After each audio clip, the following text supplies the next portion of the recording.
Hello and welcome to This Multidisciplinary Life. Friends, we are back with Season 2. But first, a thank you. I'm grateful you've given this podcast your attention, and it's my commitment to you to continue sharing insightful, genuine and fascinating conversations with people involved in and leading multidisciplinary teams. I've loved the feedback so many of you have shared with me about Season 1 and the conversations that this podcast surfaces. If you haven't already subscribed to the podcast on YouTube, Spotify or Apple, please take a quick moment to click that button. Okay, let's get into this episode. I'm very excited about my conversation with today's guest. Danielle Corden is General Counsel for the Royal Women's Hospital, one of the oldest and most distinguished women's hospitals in the world. Danielle is involved in some incredible work, but also some incredibly challenging and very human-centric work. Her role involves working with all kinds of specialists while navigating different fields of expertise. Providing exceptional patient care for women, girls and their families is truly a profoundly multidisciplinary practice. But today's conversation has valuable lessons for leaders of all kinds of teams. We cover questions such as, how do you provide a sense of structure and safety when no 2 days are the same? What happens when multidisciplinary work is challenging and not the shiny success story we might hope for or generally hear about? How do we ensure our teams are looking after themselves when faced with confronting and difficult situations? And what can we offer to help our teams continue to build their resilience? This conversation elaborates on all these ideas and more. So let's get into things and chat through this multidisciplinary life with Danielle Corden from the Royal Women's Hospital.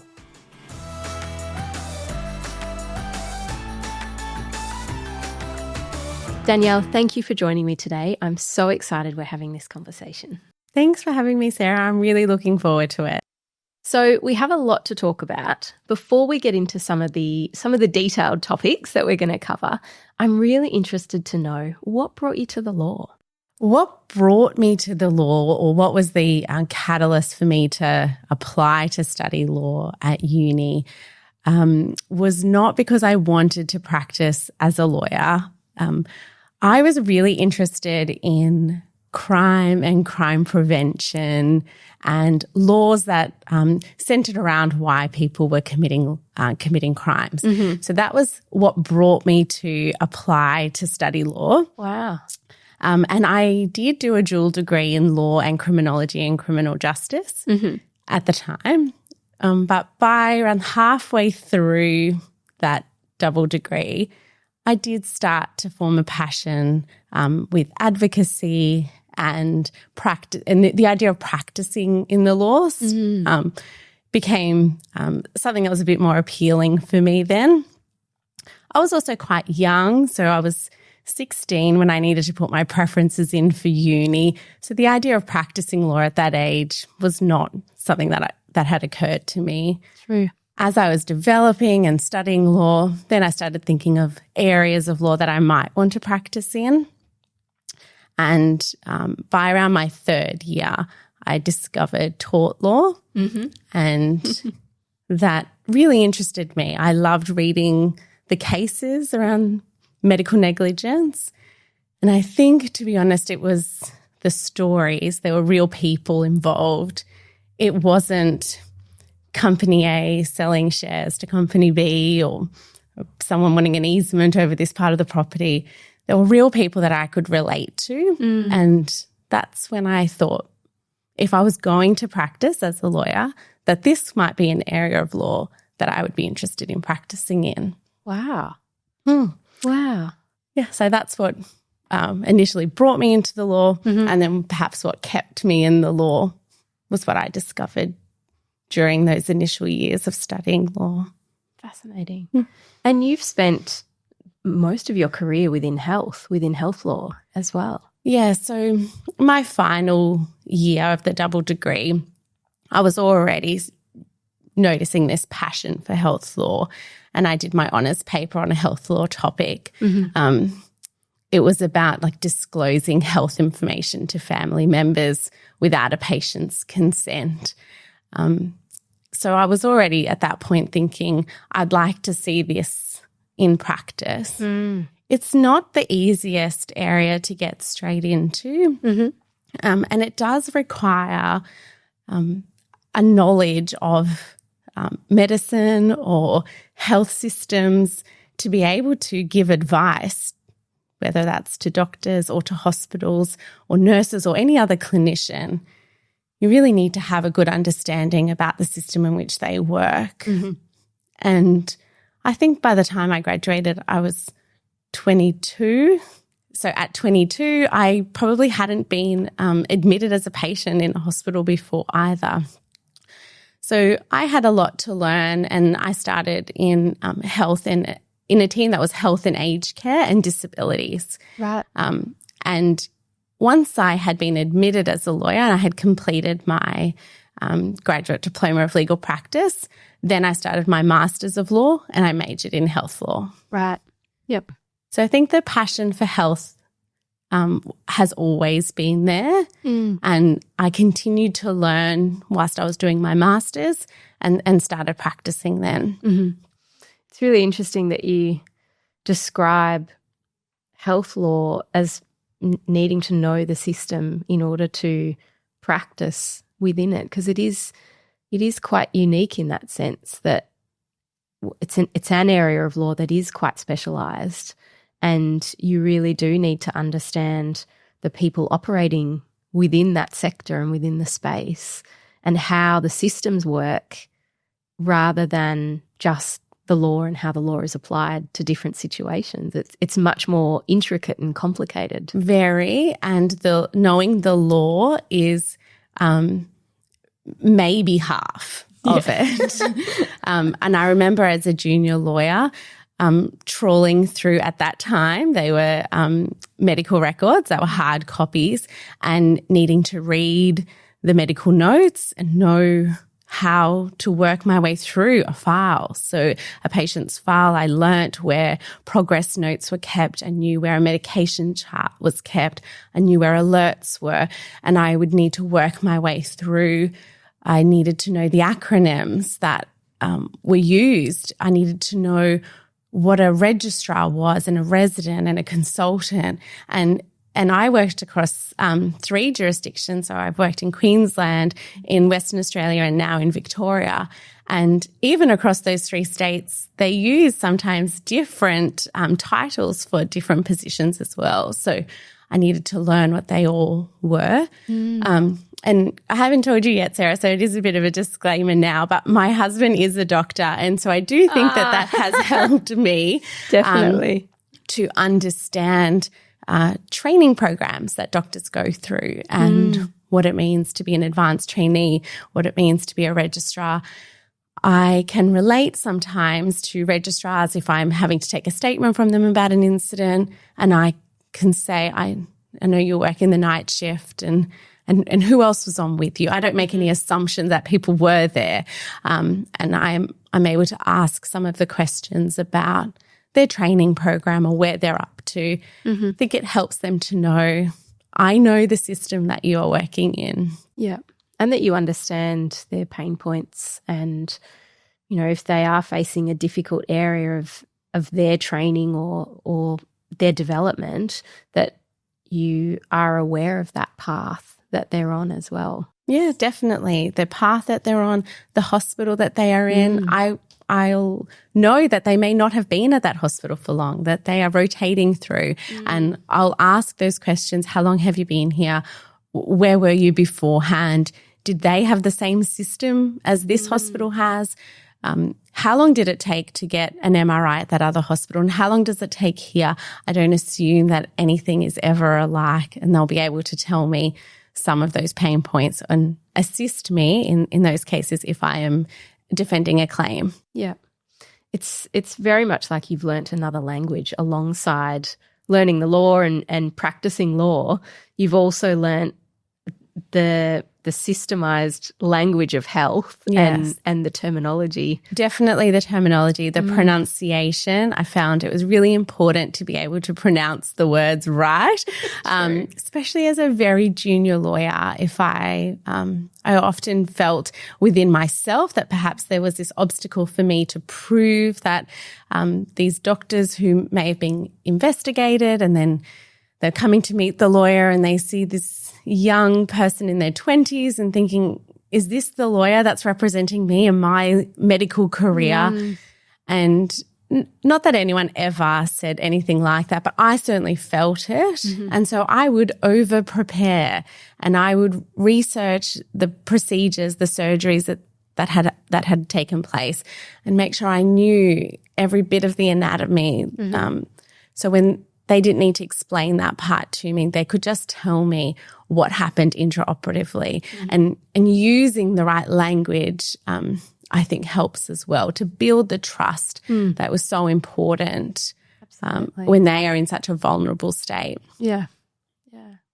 It's interesting, going back to your interest around crime. I remember when I applied to study law and I had such an interest in crime as well, and I thought maybe whether I go into prosecution or criminal defence, and what do I go into? And as I started learning about it and reading case law and really getting into it during law school, I thought, no, that is not for me. And I have a lot of admiration and respect for criminal lawyers and what they face each day. I think it's tough and interesting, but the human side of the law in many respects, similar to health. There's so much human focus and patient focus on aspects that could be very dry if we only view them as legal. But there's always humans at the core, at the centre of it. That's right. And there wouldn't be a day that goes past in the decisions that I make that aren't patient-centred now with the health or have a human factors consideration, whether that's within the medical teams or nursing and midwifery teams, allied health. That's at the centre of the decisions that I make.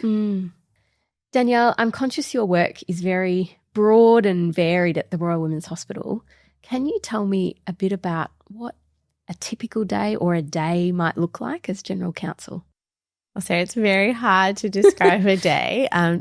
Truly no 2 days are ever alike. And the work, I can try and prepare for what my day will be like in terms of the meetings that I might have. But the sheer nature of working at a hospital means patients are coming and going 24/7. And so I never know when I might receive a call and someone asking me to assist with a patient who is there right now or a visitor who's present. The role of a general counsel at a hospital is broader than providing some advice to the clinical team. So I also sit on the executive committee and we report to the board.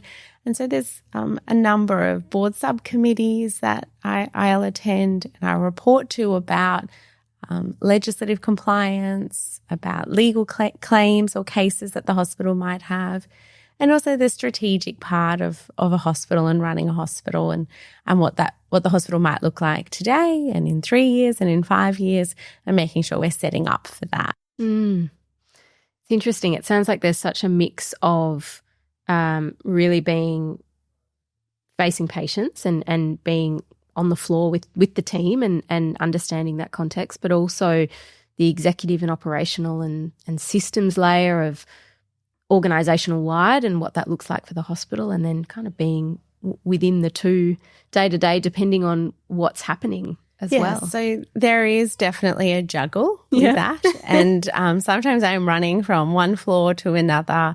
And I'm very fortunate that the hospital is very welcoming of legal presence. So I'll attend every week what is called the laws meeting. It has nothing to do with the law, I discovered after my first meeting. It's a learning opportunity and review of like adverse or sentinel events. Oh, wow. And it's really important and helpful for me to sit and listen and hear when the team are investigating or considering why something happened or whether it was some systemic issue. And I can sometimes take those issues back to the executive team.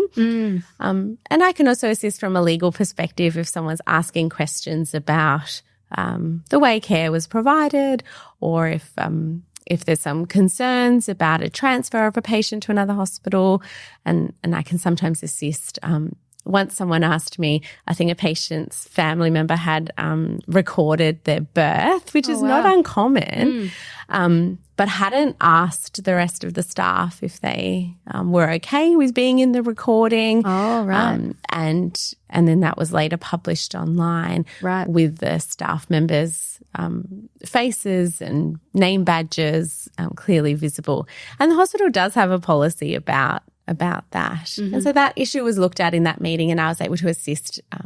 But most of the time in that meeting, I'm listening. I do a lot of listening.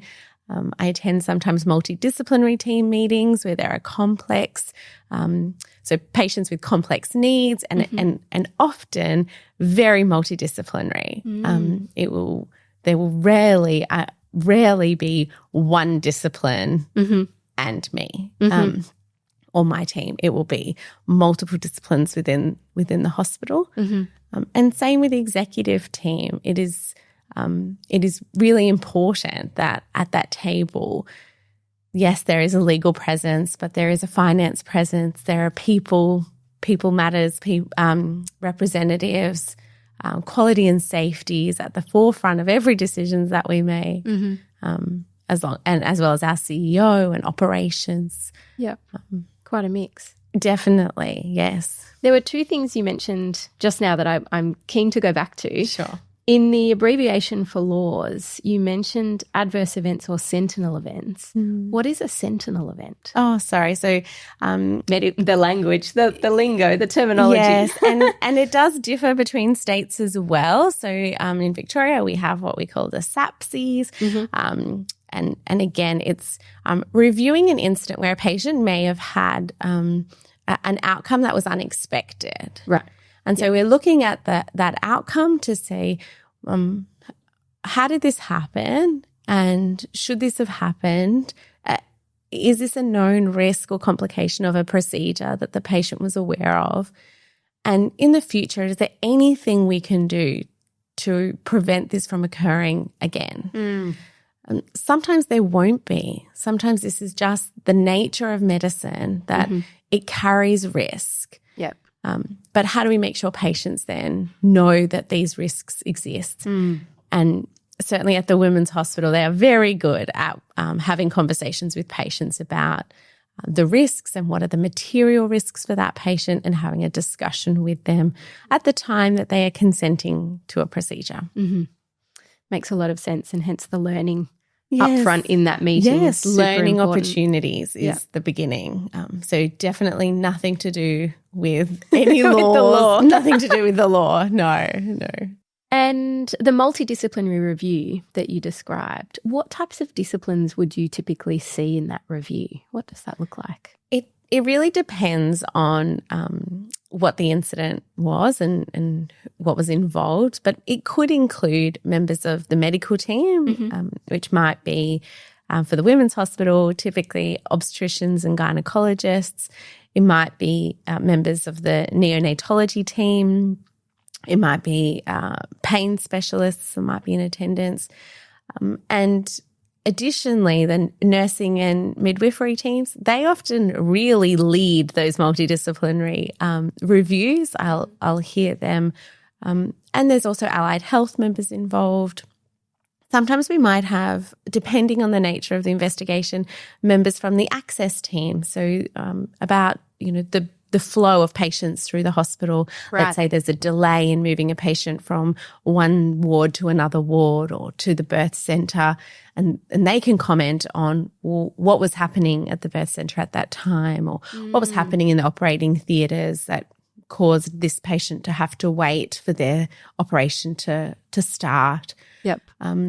Sometimes the social work team are involved, so that might be to do with social issues that the patient might have, and they can assist the clinicians in knowing how to provide, it might be a trauma-informed care or other matters that might be happening in that patient's life, whether they might have children at home that is to be cared for, or they might have issues with their partner and they might be making decisions about who they want to visit them.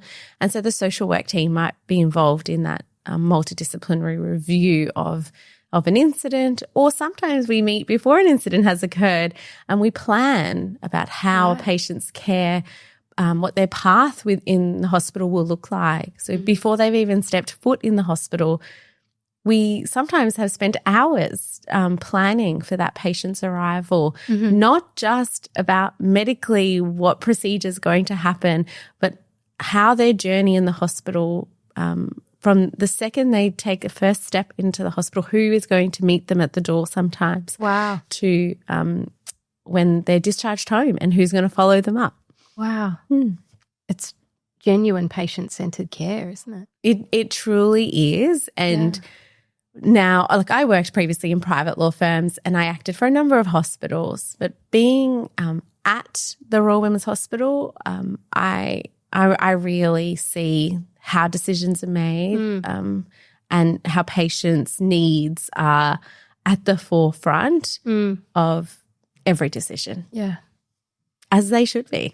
As they should be, yeah, absolutely.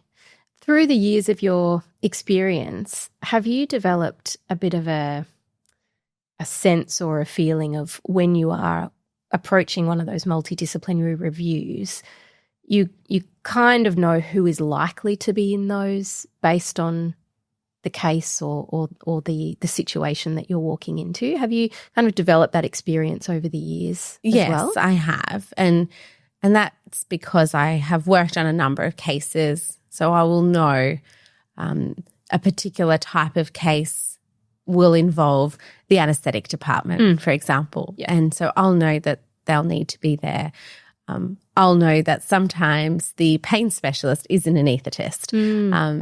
And I know that from my experience in other cases, and understanding the difference between obstetrics and gynecology. They're very obvious to me now, but they often are referred to as obstetrician and gynecologist as the one title. The same type? Yes. Yep. But they're very different disciplines, and some clinicians will work across both. And that's not uncommon, but some will focus on one area, sometimes at one part of their career, and then they might move to the other area later. So I can usually work out who should be at some of these meetings. And I think having the right people at the table when you are discussing the cases is really important. I can imagine. So in the planning stage, sometimes I have more of a role.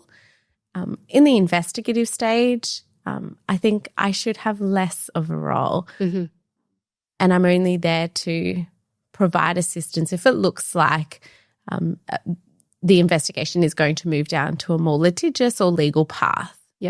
Yep. And then you can provide that lens with expertise.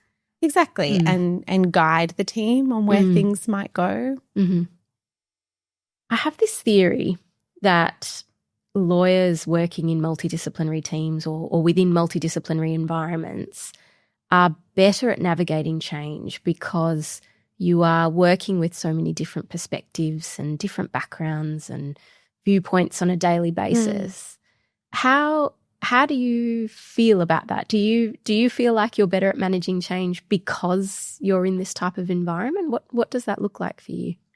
I think I've been working on managing change for decades. I remember reading a book, Who Moved My Cheese, and that would have been in the early 2000s.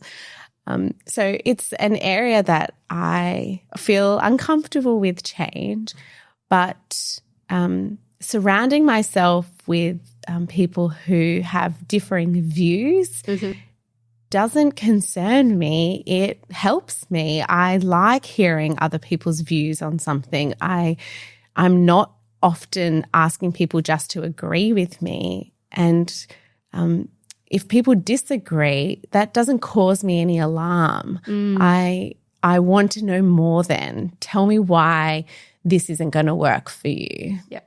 And so I think in my early career or working in a law firm, I was surrounded by other lawyers.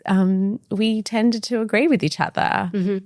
Unless, of course, they were actually on the other side of a matter, then that would be very odd. But in the hospital setting, I think it's important to work within the team and to navigate. So when I go to some of these meetings, I'm not going to say, this is how it needs to be.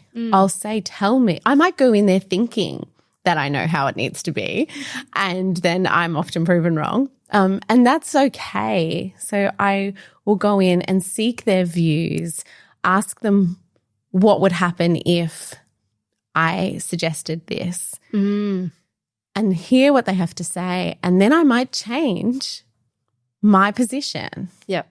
And I'm okay about doing that. I think that makes me a better lawyer. It's interesting how you described asking the team what would happen if this were your view, and really testing that assumption, or testing that, almost experimenting with scenario playing out to say, well, what happens if we go down this path? Yes. And I guess that has come from experience, and also being married to a doctor who will often tell me, the law makes no sense sometimes in the practice of medicine. He works in an emergency department, and, I'll sometimes question, the legal side of whether something happened the way the law says it should. And he'll explain to me why there's no way that would ever happen in practice. So it's important for me. I know some examples where I have suggested that it might be legally right and okay to proceed down a certain path. So that could be something like taking someone to have a cesarean if they had lost capacity to make decisions, or have someone get a blood test taken and they might be not agreeing to do that, but they don't have capacity to make those decisions. So there's been a clinical decision made that the individual does not have capacity, and that is the first question I will ask. Does the patient have capacity to make these decisions for themselves? And if they do, then that is the decision we follow. If they don't, then sometimes I will say, well, the law would allow you to do this. But that doesn't mean that it's that straightforward. No. And that's why it's important for me to say, what would it look like logistically? And sometimes, if even something as simple as taking someone's blood will have an anaesthetist present, they are very good at getting access to patients and being able to take blood. And so they would be the best person in the hospital to do that. But we might also have a social worker there. We might also have the medical team there.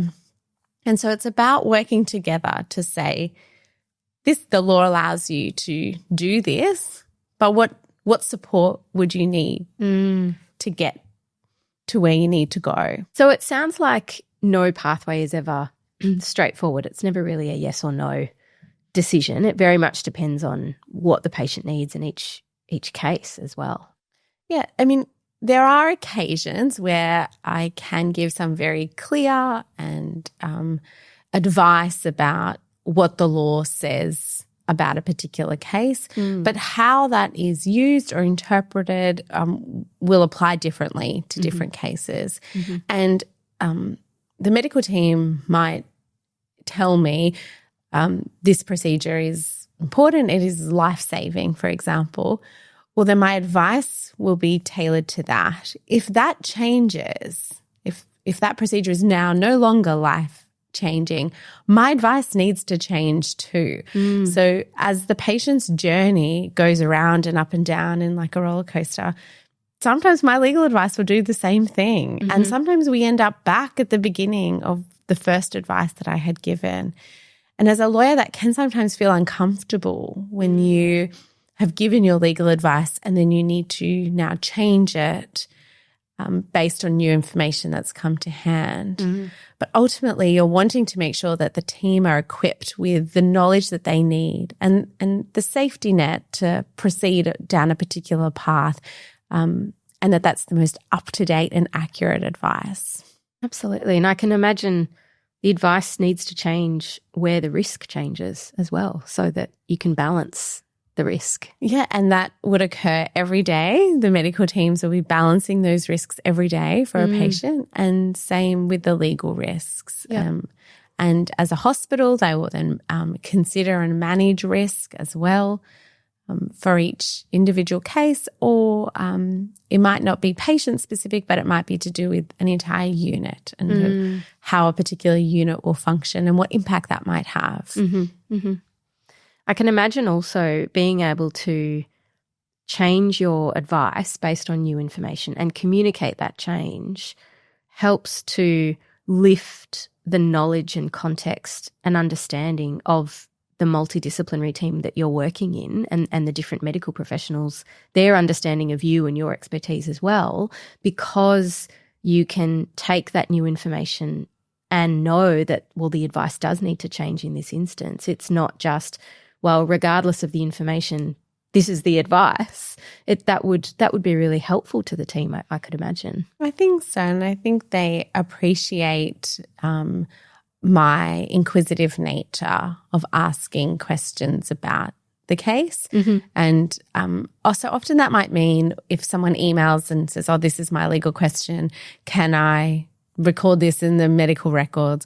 I will give the person a call and say, tell me about what's happening and tell me more about the patient. And the patient requested that this not be in the record. Tell me why. Okay, and these are your legal obligations to make sure medical records are accurate and up to date. But you are now balancing that with a patient who has asked you not to put certain information in their medical record. That medical record belongs to that patient.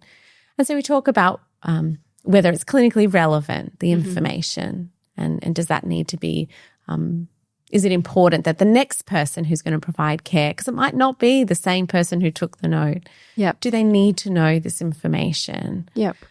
So absolutely there's always this balancing of risk, respecting patients' rights and autonomy and providing a safe system for staff to work and educating the staff too about what the laws are around certain areas and how they can not worry too much all the time about if they're going outside the law. Yeah, they can focus on doing what they're good at, knowing that there is the safety net and the support structures in place. Yeah, without that fear that might sometimes sit there. Yeah. I want to change direction a little bit, Danielle. I'm really interested to know, because of this varied landscape that you operate in, how do you maintain your resilience working as General Counsel at the hospital? I can imagine, it takes certain strategies and techniques and ways of being to ensure that you stay well and healthy and optimistic as well, too. Yeah, it's not hard to be optimistic working at the Women's Hospital. I see such great care being provided every single day. And so I know when there is a case that I'm working on that falls into the minority of cases. I think my experience before coming to the Women's Hospital has definitely assisted. So I worked in private practice in health or in medical negligence space. I worked in the disciplinary space too, where I defended doctors who were being investigated by the medical board. And I think that area really built my resilience. I saw the stress that those clinicians were under. And I also worked in the coronial space. So for those that might not be aware, that the coroner's court was, investigating unexpected deaths. And obviously mine was very focused on the health area. And so I think for me, it was about knowing this is not my story. And I learnt over time not to worry that what was happening to patients would necessarily happen to me. And that became tricky when I fell pregnant and was having my first baby, because up until that point, everything I knew about obstetric care was when things went wrong. So 99% of what I knew was when something had gone wrong. And I needed to remind myself multiple times a day that that represented a tiny percentage of what happens in the world. it's easier now at the women's. I see all the beautiful positive stories and the wonderful home birthing program that the women's has and the caseload program. So I can see great outcomes and uneventful pregnancies and labours and deliveries. But when I first fell pregnant, I wasn't working at the women's hospital, but I was working in obstetric medical negligence cases. So I had to teach myself as I was reading cases to say, this is not my story. And I could close the file and then put it back on the shelf as I did then. Now it's all electronic, but as I did then, and then get the next one and work on it. Sometimes in some really difficult cases where there may have been a death or a very bad outcome, sometimes I would listen to guided meditation to begin with. It was like a 5-minute meditation, and it was to ground me and to make sure I wasn't already in a fight-flight response, which is not uncommon in a law firm when you are working on lots of cases and you've got your billables and you're just go, go, go, go, go. And then if you're like, go, go, go, pick up a case, whoa, this hits you hard. Yeah. Sometimes you won't know when you first open a case what it's going to be until you start reading it.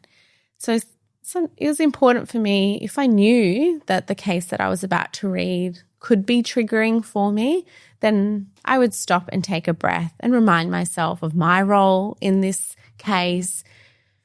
And then at the end, tell myself, this is not my story. This is not happening to me. I can still have empathy for the patients, even when I am defending the hospitals. Yeah. And I think that makes me a good defense lawyer. People often think that if you're on one side or the other, if you're acting for the patients, you've got this big soft heart and you with high empathy. But actually I have very high empathy and I don't shy away from that. So I will acknowledge that something is really sad if that's how I feel.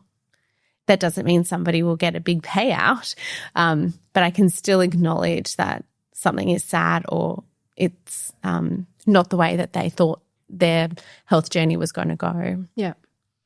That's so – there is so much insight and powerful work in everything that you've just described. Being able to do that work yourself and being able to do a grounded meditation, have that phrase that it's not your story, and be able to, whether it's physically close the file or even just metaphorically close the file and know that, right, I'm putting that down and not take it with you, but then also acknowledge your feelings about a particular case, regardless of who you're representing, and know that those feelings, acknowledging those feelings is really powerful. Yeah. And it doesn't necessarily change the outcome. No, it doesn't. And I don't think as lawyers we should shy away from that, and particularly in the coronial space where family members will be present in court during a coronial investigation or an inquest. I remember working on a case that we had, I'd worked on for months and months, and the inquest went for about 2 weeks, and it was, terrible circumstances. And I had held it together right until the last day when the father of the deceased made a statement and talked about having seen he had flashbacks of seeing his child as a baby in a cot when he returned home from work. And I was in court and I couldn't help it. Yeah. I was teary in the courtroom. And I looked over and a number of the barristers and other lawyers also were. And I thought, we shouldn't pretend that this doesn't affect us. It's okay that it does. It should. This is really sad. It doesn't mean that we represent our clients in any different way, but to acknowledge this family's loss and to share that feeling with them, it was really powerful. Yeah. And I took the rest of the day off after that. Oh, I can imagine. I definitely need to. It was the end of the inquest, and I remember calling the partner and of the law firm, and he said, take the day, have the rest of the day off. Yeah. It's been a long inquest at that point. Yeah. Just let yourself decompress and process. Yes, yeah. And then and tell myself, this is not my story. I can feel for this family still, and I can be a good lawyer representing a hospital in this situation as well, and still give the same legal advice about what could or should or shouldn't have happened, even though I know the outcome. Yeah. There is that I can't remember who said it, and I absolutely wish I could right now, but there is that idea of being able to hold two seemingly opposing ideas in your mind at the same time and still function is really beneficial and powerful and important to be able to do. And in this space, it is important in the health space. Families might be dealing with a tremendous amount of grief. In the women's has a NICU, and the grief there for parents of babies that might not make it out of the hospital, and they might be looking for answers about what happened, and acknowledging the pain that they are going through, but at the same time ensuring that a very robust investigation occurs, whether that's for our hospital or it might be that the baby's been transferred from another hospital, or maybe they had a private home birth at home, whatever has happened, because we owe it to each other, to other humans, to make sure that there is openness and transparency when something like this happens, and acknowledging their pain, but at the same time making sure they know that nothing could have been done differently, or we think something could have been done differently, but we don't know if that would have changed the outcome. That is a very common situation, and I think that's acknowledging that that's also hard for families to hear. Yeah, a difficult truth. It is a difficult truth, yeah. Danielle, we've talked about some of these tensions around being able to acknowledge your feelings in these difficult situations and still do a good job as general counsel or as a lawyer where you're representing someone. What else is challenging about working in a multidisciplinary environment for you? Because I think it's, we often hear about really positive stories and positive outcomes, and I think even the tension that you were just describing, there are beautiful moments in that and important moments in that. What do you find challenging about a multidisciplinary environment? I think with health and the medical industry, people will come with their own knowledge from their specialties. And when we are looking at whether something could have been done differently, sometimes people from some multidisciplinary areas will leak into other areas that they may not have the specialty in. And they may think that if this happened, then there would have been a different outcome, but that this doesn't fall within their area of expertise. But because you are all working together, all at the same table, you are talking about all of the areas. Yeah. And so sometimes I do see that there can be a tendency for someone to cross over into an area that they don't have the expertise in. Sometimes that might be the law. I find very interesting when people tell me, oh, but I had a duty of care. And there's going to be more to it. So I do find that part interesting. It's rare that people try and cross over into the legal space, but I do hear it sometimes that they think they have that. But I might see it in other disciplines where they're crossing over, or they want to make a decision about the care, and that decision will impact another team. Right. And they might not know what impact that's going to have on that other team. So whilst the majority of the time working in a multidisciplinary team ends up with a really good outcome, there are rare cases where we need to pause and step away and then come back. Right. And it could be that we stop and redirect the flow of the conversation and say, okay, you're commenting on the care that the physio team, for example, is going to provide. We don't have anybody here from physio, and we need to hear from them about what that will mean for their team. Yep. And that stops then, I think, people from crossing over into areas that they don't have the expertise to comment on. It sounds like there's a real culture of labeling and saying what you see or saying what you're hearing and putting that observation out there so that something else can then – so a different direction can be taken. Yeah, a different direction. I think the advantage for me is that the goal is always the same, which is to provide the best outcome for a patient. Yep. And I never doubt that that's what's in the minds of all the people at the table. And so sometimes it's about coming back to that shared goal that everybody has about how can we provide the best care to this patient today. And I think redirecting people back to that can help. Yep. That anchor point is so important. Absolutely. Danielle, as we start to wrap up, I'm interested to know what tips do you have or suggestions might you have around a lawyer who is looking to move in-house, potentially into health law? How do they navigate that multidisciplinary environment if they're just starting out? What would you suggest for them? My suggestion would be do it. It's a great area to work in. I love it and I love all the people that I work with. It's really important that the teams trust you and want to invite you to be present at their multidisciplinary review meetings. And so when you first go, make sure you go and you listen and you hear what's being said, rather than thinking you're going to tell them how things are going to go or what the law says and therefore they must do something a certain way.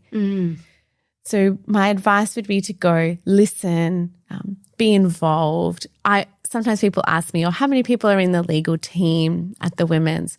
And they say, well, or how many people are in your team? People will ask. And I'm like, well, which team? Because I have the executive team that I work with, but I also feel like some days I'm part of the social work team and other days I feel like I'm part of the maternity team or the neonatal team, the women's health clinic team, and I'm at their team meetings sometimes. And I think that's really important that if you are an in-house lawyer at a hospital, that you don't sit on the side. Legal doesn't sit on its own. It sits within all of the teams to help them be able to provide the best care for the patients. And did you get invited to those meetings straight away? Was it something that you built over time? What did that look like? Yeah, I did build it over time. So I might have heard that there was a meeting that had happened and I sometimes would say, I'd love to come watch what happens at that meeting. And then they would say, sure, you're welcome to come and watch. And maybe the first time or the second time I didn't say anything. Wow. And I just watched. And then as time went on, I might make a comment about something. Now, when I'm there, I feel like I'm constantly being asked questions about every single case. And I am reassuring them that I don't need to be there, but I love being involved. And it helps me to hear what's happening within the hospital. I also attend every morning the operational huddle meeting and like the bed access. So it starts with saying what's happening at the hospital today, what's happened overnight. And then they'll go through and talk about how many patients are on each ward and how many staff are there. That will also tell me, the birth centre is full today. So the staff there are going to be very busy. Today's probably not the day that I want to ask someone to take a statement about something. Or I might hear something in the NICU. I heard once that there was triplets being born. And so I saw the director of the NICU and I asked, how did those triplets go? And I think it helps the teams to know that I do care about what's happening for them and their teams beyond just, or what are the legal issues that you're facing? Yeah. And that way they feel comfortable to come and ask questions. And they certainly do that now all the time, which I love. That's wonderful. That's wonderful. Danielle, this has been absolutely fascinating and insightful, and I know I've learnt so much just talking to you today. Thank you so much for joining me on today's conversation. Thanks, Sarah. It's my pleasure.